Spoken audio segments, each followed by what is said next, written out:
I believe that self-love is very important. If you read my work, you know I'm always talking about loving oneself. I never trust anybody who tells me he or she loves me if the person doesn't love herself or himself. There's an African saying which is, be careful when a naked person offers you a shirt. I mean, if he had something, he'd cover himself first, right? So I like to look at self-love. It is very important that it comes from within, that you have a sense of yourself, so that when you walk into an office, you don't go alone. Bring your people with you. Bring everybody who has loved you with you. Say, Grandma, come on, let's go. Great-grandpa, you've been dead all this time. Come on, let's go. I have to go in here and have an interview. Come on, Auntie. Come on, my friends. Come, let's go.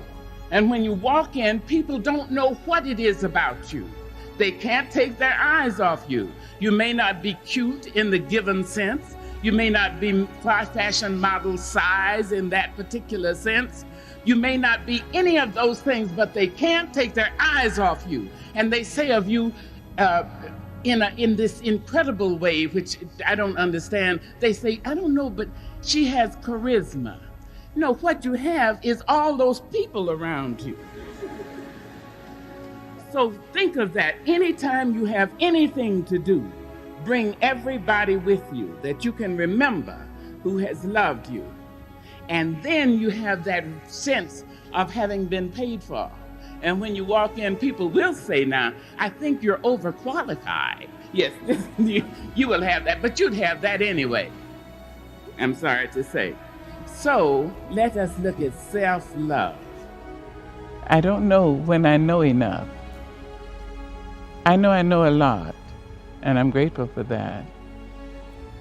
I know enough to try to live what I know.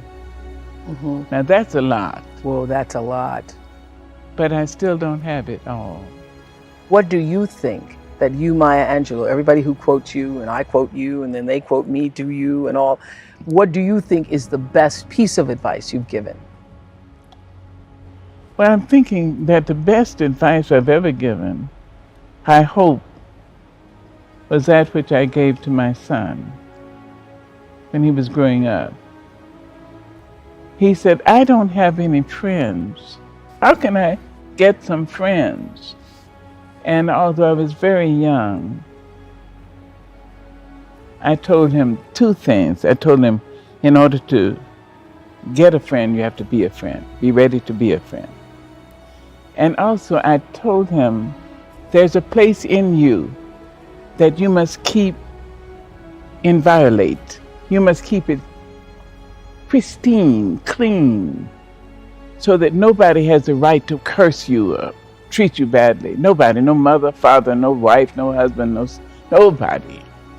Because that may be the place you go to when you meet God.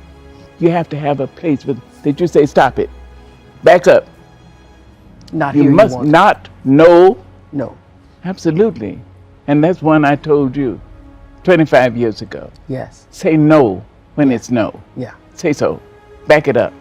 Because that place has to remain clean and clear. And that has to be a place within yourself. Yes, ma'am. Yeah. That is the best advice. I know everybody who's watching is going to say, when people show you who they are, believe them. That's also very good. It is good now. Yeah.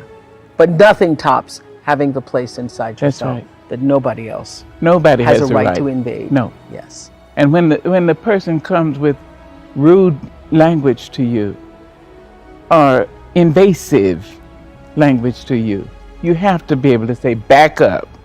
Not me, you don't. Don't you know I'm a child of God? What is the best piece of advice you've ever gotten? So many good things. I know. Yeah. I guess the greatest advice is to forgive. I don't anoint it with anything. I just forgive it. But don't we forgive? I've tried to let people know on the show, as you have taught me over the years, that when you forgive somebody, doesn't mean you want to sit down and invite them to your Oh, table. no. No. Indeed not. I just mean I'm finished with you.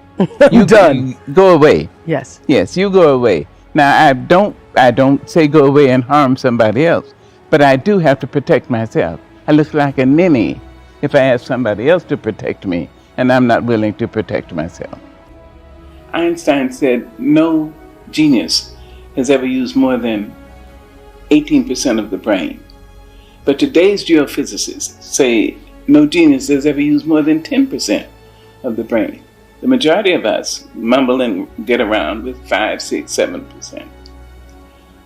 If we've been able to stay alive at all, alive and future thinking, alive and having enough courage to care for each other, enough courage to love, and know that we're probably 1% free.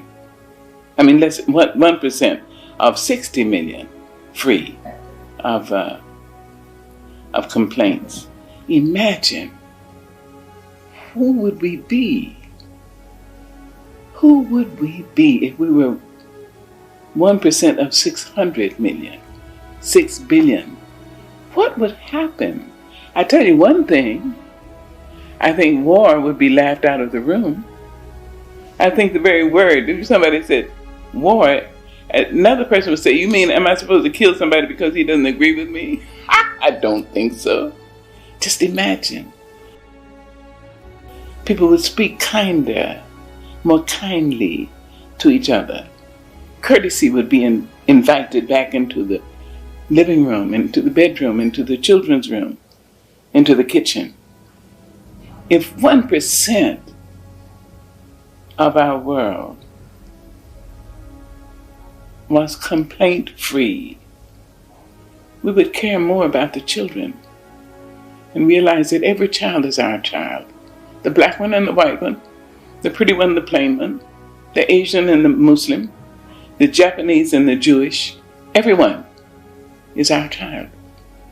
If we were just 1% free of complaint, imagine that we would stop blaming other people for our mistakes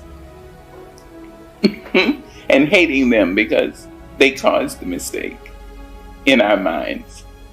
Just imagine if we laughed more frequently, if we had the unmitigated courage to touch each other. It would be just the beginning of paradise,